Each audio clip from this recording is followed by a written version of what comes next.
ప్రభు పేరిట అందరికీ praise lord. యేసు ప్రభు శిష్యులు కపెర్నహూముకి వెళ్తున్నారు.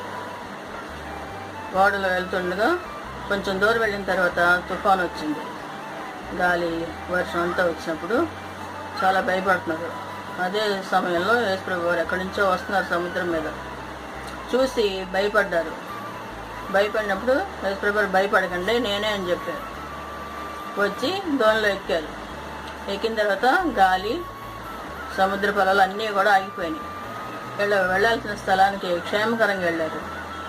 అదే మన జీవితంలో కూడా మన జీవిత ప్రయాణంలో యేసు ప్రభు వారు మనలో లేకపోతే మనకు కూడా ఎన్నో శ్రమలు శోధనలు వస్తుంటాయి.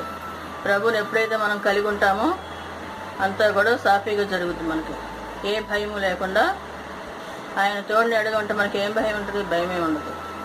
మన జీవితంలో సాఫీగా నడుస్తుంది అన్నమాట. దేవుని కృప